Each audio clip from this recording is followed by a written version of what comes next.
cumprimentamos a todos e todas que estão nos assistindo. Eu sou a professora Helena Fontoura, sou da Faculdade de Formação de Professores da UERJ e faço parte do comitê organizador do 20º ENDIP Rio 2020. E estou muito feliz de receber aqui o professor Adrián Baeza Arraya, da Universidade do Chile, do Departamento de Estudos Pedagógicos.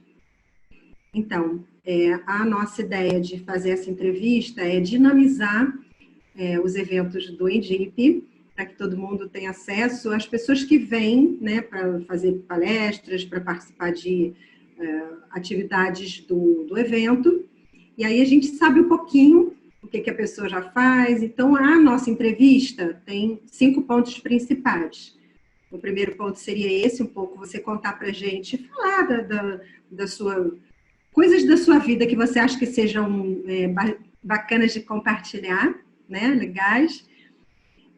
Num segundo momento, alguma coisa mais da sua produção teórica, sua produção acadêmica, o que você vem estudando, o que você vem se indagando, né? Num terceiro momento, a gente vai falar, eu vou te lembrando das coisas, caso a gente perca um pouco, mas é para ter uma panorâmica mais geral.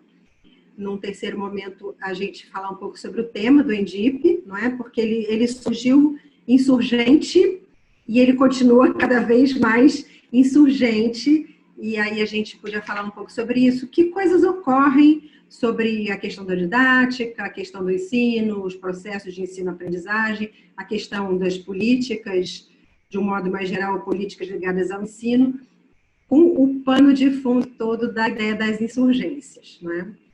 E, num quarto momento, pensar os desafios que a gente está, no contexto de pandemia, como a gente está aí, os desafios que o mundo virtual traz para nós que trabalhamos na área de educação.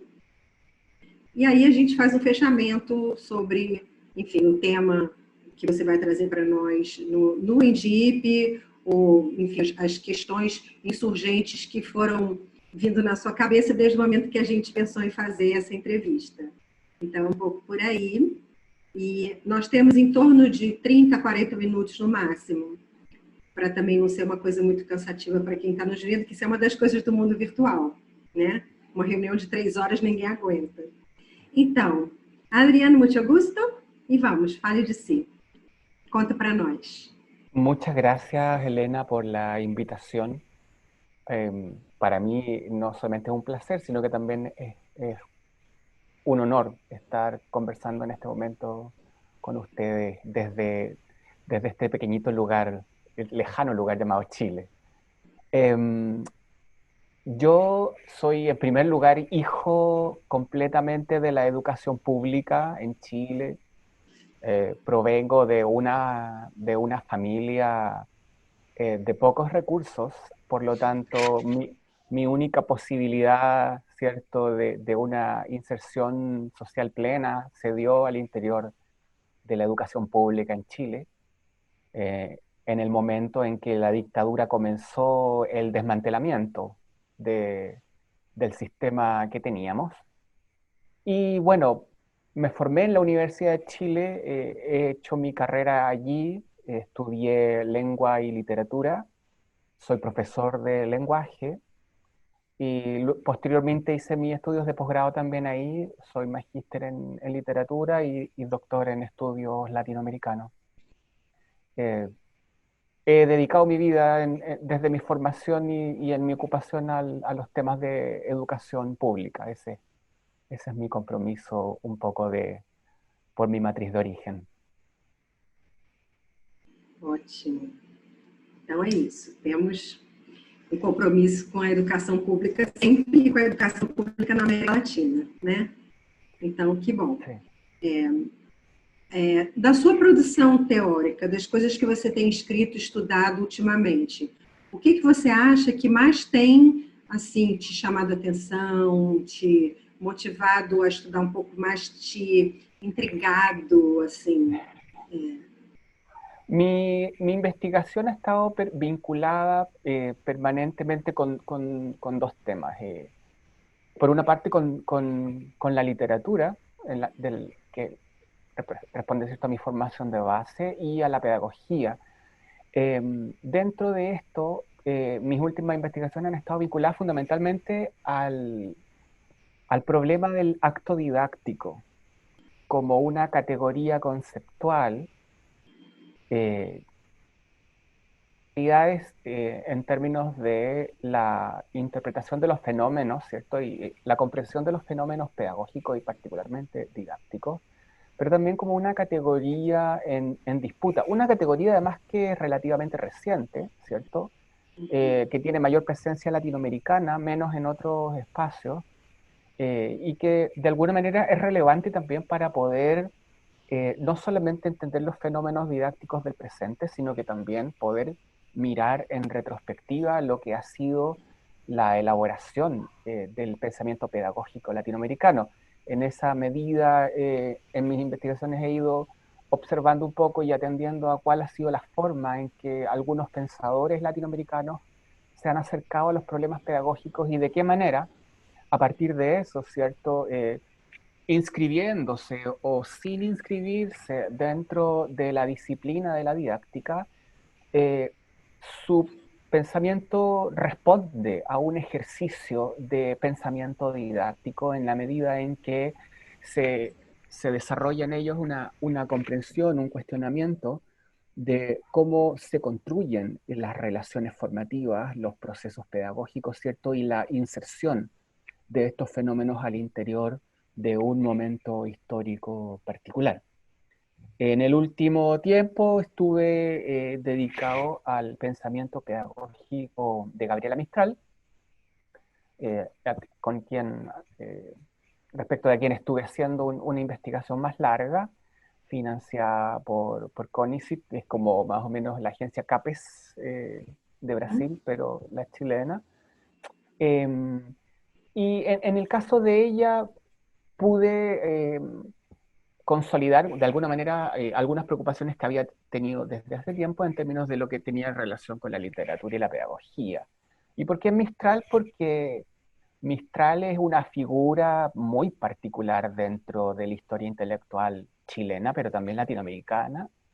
Es una mujer de origen muy humilde, padre profesor, ¿cierto? En un sector rural muy pequeñito del norte de Chile, y que desarrolla toda una formación completamente autodidacta que le permite certificarse como profesora, ser nombrada directora, ser reconocida a nivel internacional, colaborar con la reforma educativa en México que lideraba Vasconcelos en el gobierno de Obregón, y finalmente convertirse en premio Nobel de literatura. O sea, es una figura en la cual su trayectoria es interesante, pero esa trayectoria está acompañada de una trayectoria de reflexión pedagógica que también es muy interesante porque ella examina muy críticamente el devenir de la educación chilena y latinoamericana a lo largo de su propia vida.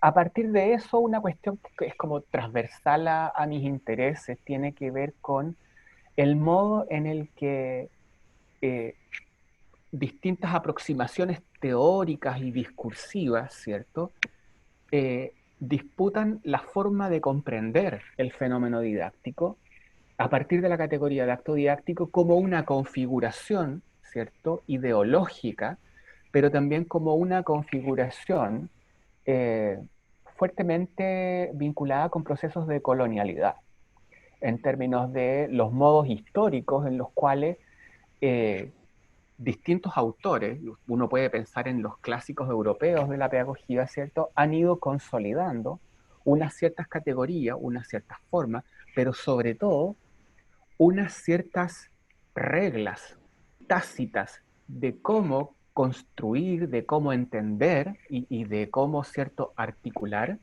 el fenómeno didáctico, manteniendo una cierta impronta común dentro del devenir de los distintos pensadores, y que tiene que ver con levantar una matriz colonial en el ejercicio pedagógico.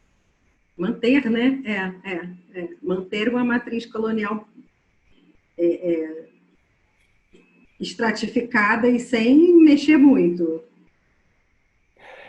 Claro, porque lo colonial, ¿cierto?, tiene que ver con la estratificación de la experiencia de los distintos grupos al interior de la sociedad, con la compartimentalización de los modos de vida de distintos grupos, y es una compartimentalización, ¿cierto?, jerarquizada, es una subordinante, pero que en el fenómeno didáctico incide en su origen, incide en algunas continuidades silenciosas que corren por detrás de los textos, por detrás de los autores, y que establecen cierto modo de vinculación entre espacios teóricos y espacios geoculturales distintos, porque lo fundamental de una matriz colonial es que efectivamente permita mantener, ¿cierto?, el poder de una metrópoli en un espacio geográfico sobre otras zonas geoculturales que están dominadas y sujetas a ese poder. Si una matriz no hace eso, entonces no funciona, no es colonial.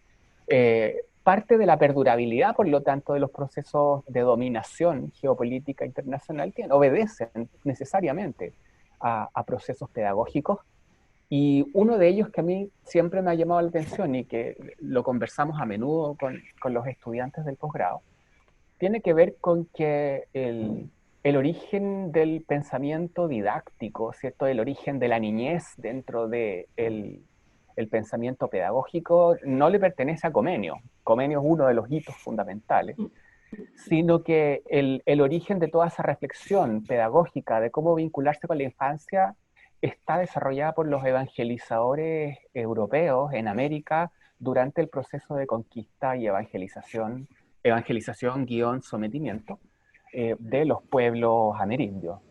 Es a esos pueblos, es a esos adultos a quienes se les imprime la categoría de niñez, se les infantiliza a priori, y se les infantiliza con un discurso pedagógico, salvacionista. A partir de ahí emerge la figura del niño y luego la figura del educando.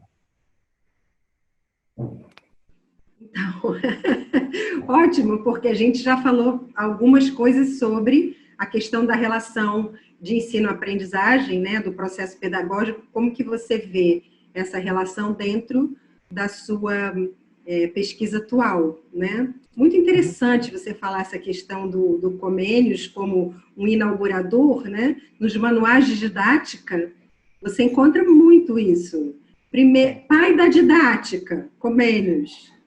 Aí a gente aceita, como a gente aceita aqui no Brasil, por exemplo, tudo começa com o descobrimento do Brasil. Cabral chegou na caravela, descobriu o Brasil. Então, o livro de história começa assim. Então, o livro de didática começa assim. Comênios inaugurou a didática. Quando, na verdade, esse modelo latino-americano é um modelo que tem a ver com a nossa realidade, né? Muito mais do que uma realidade eurocêntrica de Comênios. Muito bom, acho que essa contribuição para a gente falar da questão da didática nos dias de hoje, localizada na América Latina, no que a gente faz, nas questões culturais, na disparidade social que a gente vive, enfim, na falta de consideração pelas culturas diversas que a gente tem. Então, todos esses temas são temas muito caros à didática e que vão estar presentes no nosso ENDIP, com certeza, né? Muito boa contribuição. Bom, então, vamos falar um pouquinho sobre a questão do desafio que a gente vive, não é? A época de pandemia mudou o nosso evento, mas mudou o mundo. E mudou o mundo no que nos concerne, o mundo pedagógico, né? O mundo das relações pedagógicas pode ser outro. Então, como é que fica esse desafio do mundo virtual e da questão do contexto da pandemia que a gente está vivendo agora, na sua percepção? Yo creo que el principal desafío es anterior a la pandemia y es anterior a la virtualización de las prácticas de enseñanza de la escuela, ¿cierto?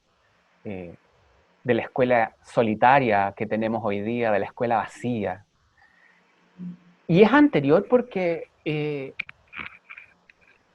el gran problema que hemos enfrentado en los procesos de la modernización neoliberal, ¿cierto? Desde los años 90 en adelante, parten en los 80 ciertamente con las dictaduras, pero se aceleraron no con las dictaduras, se aceleraron con los gobiernos, ¿cierto? Postdictatoriales, con los gobiernos de las transiciones democráticas, eh, que al insertar los sistemas educativos nacionales dentro de las coordenadas de la competitividad internacional, de la rendición de cuentas y de las evaluaciones estandarizadas, nos llevaron a todos los países a la introducción de lógicas, ¿cierto?, de las escuelas, que finalmente condujeron a que la escuela se viera desposeída de su propia mismidad, desposeída de su propia conciencia como colectivo, porque en adelante, y eso es muy claro en Chile y en lo que han sido la experiencia de las comunidades educativas, eh, han debido volcarse a la lógica de rendición de cuentas, a la lógica de cumplimiento de estándares de logro, y a una práctica pedagógica fundamentalmente orientada al entrenamiento en responder pruebas de selección múltiple, pruebas de alternativa, con una visión muy restrictiva de lo que es el conocimiento a partir de lo correcto o de lo incorrecto, pero sin una vinculación con el contexto, sin vinculación con el sujeto. En ese sentido, entramos, y esto en Chile es muy claro, entramos en una dinámica en que la educación se convirtió en una prestación de servicio.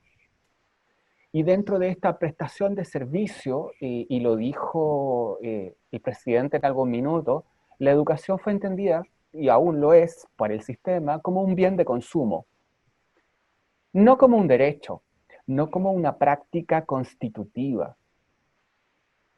La didáctica, cuando centraliza el lugar del sujeto, como, no solamente como protagonista, sino el lugar del sujeto como soberano de su proceso de formación. Y ahí hay una cosa importante, no solamente como en su proceso de aprendizaje, también el concepto de aprendizaje es complicado y creo que la didáctica debe examinarlo. Es un concepto que no es neutro, que tiene una carga histórica muy fuerte, una carga ideológica, ¿cierto? Que ha ido de la mano con lo que Frida Díaz Barriga llama la metáfora de la adquisición. Cuando Frida Díaz Barriga, una didacta mexicana, ¿cierto? Piensa cuáles son las dificultades de entrar en una enseñanza situada, ella dice, bueno, hay una metáfora explicativa de lo que ocurre habitualmente y es la metáfora de la adquisición. Y no es una metáfora simplemente que uno le aplique al sistema, sino que es una metáfora desde la cual se está pensando el proceso formativo como un proceso de agregación, como un proceso cierto de consumo de saberes que es susceptible de ser sometido a los procesos de verificación de calidad. Entonces, hemos equiparado el proceso de formación con los procesos de producción material de bienes de consumo. Y eso también ha permitido equiparar, ¿cierto?, el rendimiento de la producción con el rendimiento académico de los estudiantes. Eso produce una desubjetivación, un recorte, no solamente de las dimensiones, ¿cierto?, afectivas, volitivas de los sujetos, sino que también de su dimensión política. Hay una suerte anterior a la pandemia, ¿cierto?, en todo este devenir, hay una suerte de privatización de la conciencia de los sujetos.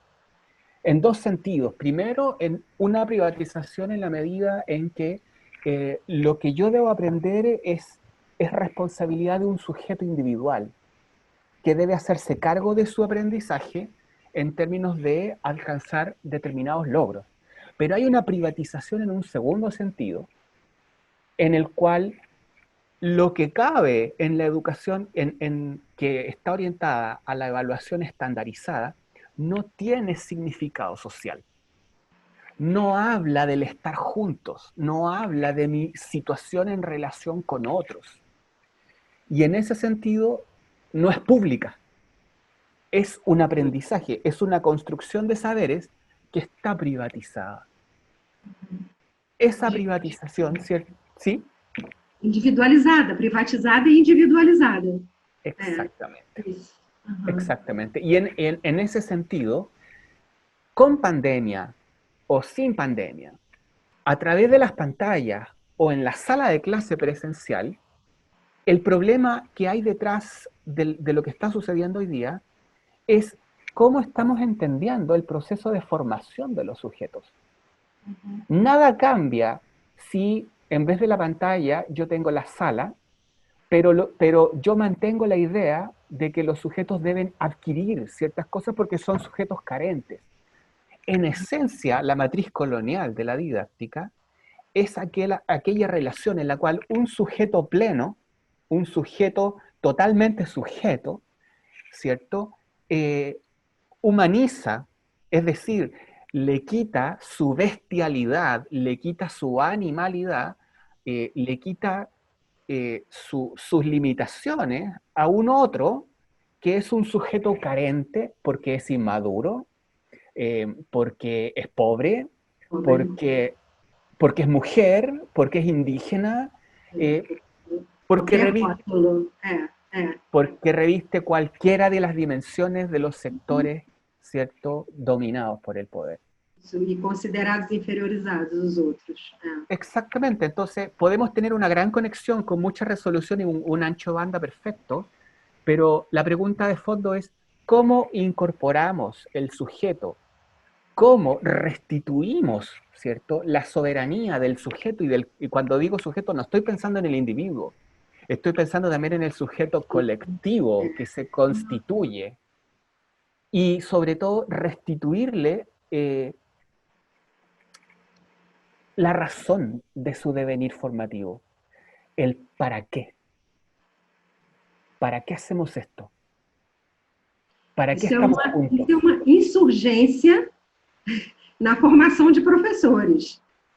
Sí. Né? Se a gente consegue, nos processos formativos de professores, que é a área, enfim, que eu mais trabalho atualmente, se a gente consegue pensar sobre isso que você está falando e como se pode fazer isso, e como que a gente vem fazendo, e a gente colocar em dúvida essa perspectiva que a gente tem que estar fazendo com o outro inferiorizado e lidar com o outro como sujeito e sujeito coletivo, eu poderia dizer que isso é uma insurgência possível nos processos formativos.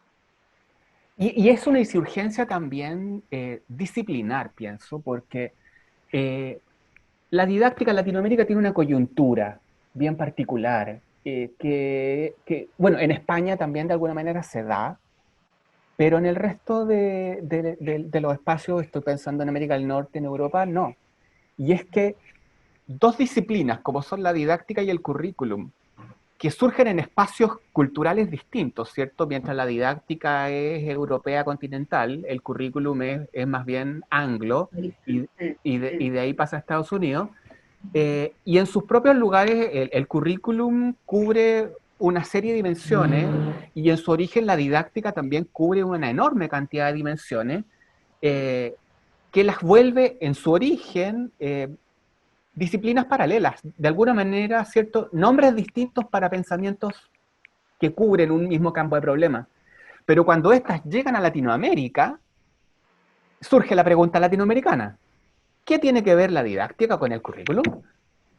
¿Cómo se resuelven estas dos tradiciones? Y han habido, bueno, fundamentalmente una forma de resolver esa coyuntura, y es que el currículum ha sido asimilado, ¿cierto?, por los polos del poder, fundamentalmente por los ministerios de educación, ¿cierto?, que han sido quienes han concentrado.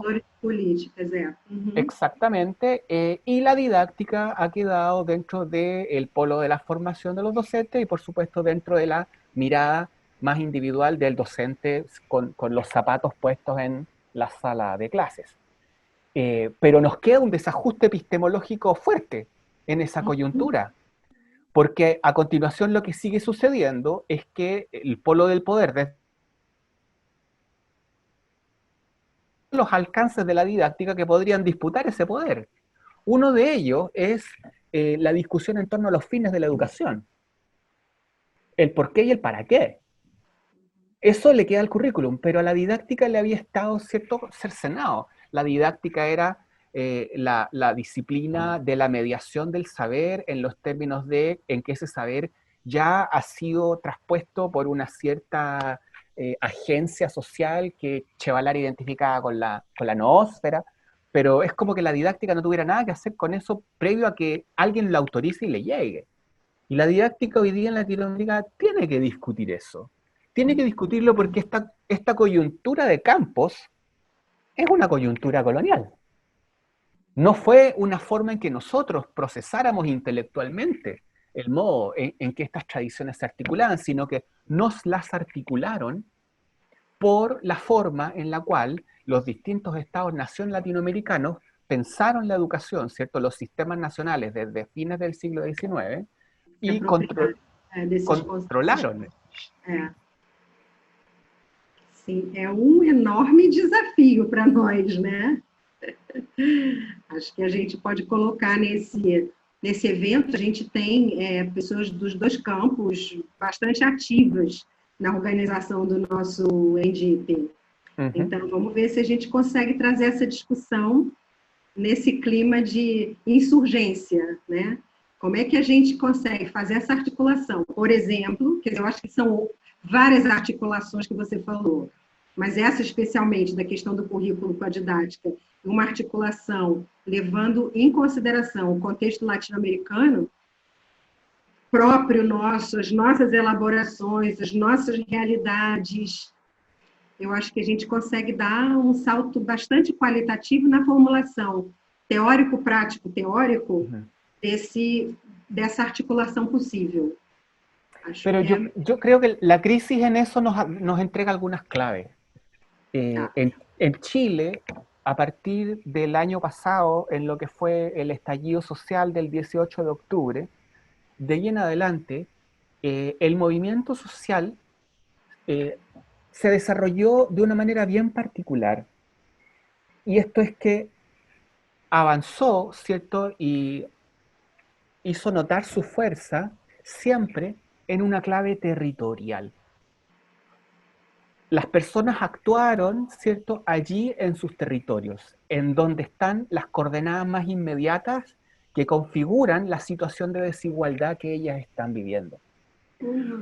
Una gran parte del problema educativo que tenemos, al menos en Chile, es que somos una sociedad que nunca se ha querido reconocer diversa. Es una sociedad que fue unificada a la fuerza. Somos además una república unitaria, no somos un país federado como Brasil. Y eso significa que esta larga, angosta y también temblorosa faja de tierra, anoche sin más hubo un fuerte temblor en el norte del país, está sometida también a una política de colonialismo interno, donde el centro metropolitano, ¿cierto?, el centro político y económico, piensa, toma decisiones y estructura la vida de regiones con características culturales y geográficas muy distintas. Desde el 18 de octubre en adelante había un reclamo social y una exigencia de que los problemas empiezan a pensarse en clave territorial. Y eso durante la pandemia, debido a las lógicas con que se ha llevado a cabo el confinamiento y el desconfinamiento, ha sido muy crítico.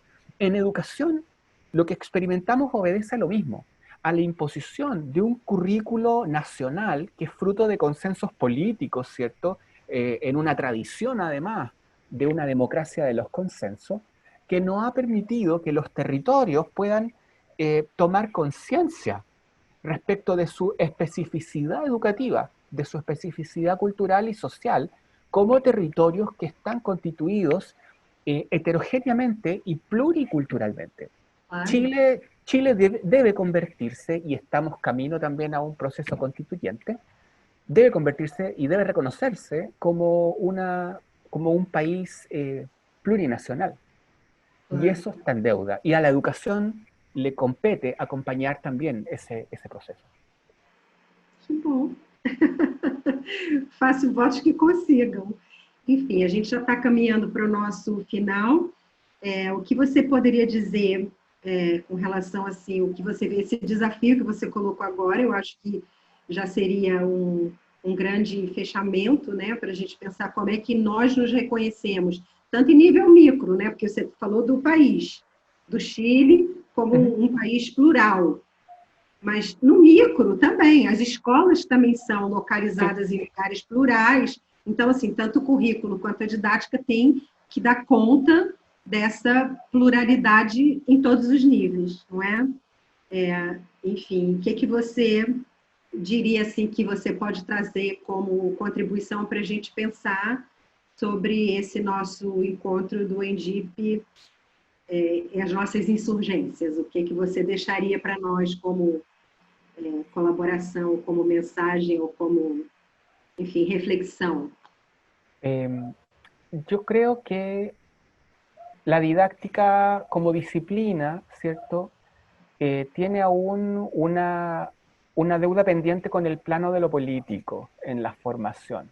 Además, vivimos en países en los cuales la educación ha sido censurada y la dimensión política en ella ha sido cercenada, no se ha querido, ¿cierto?, reconocer como formando parte de eso.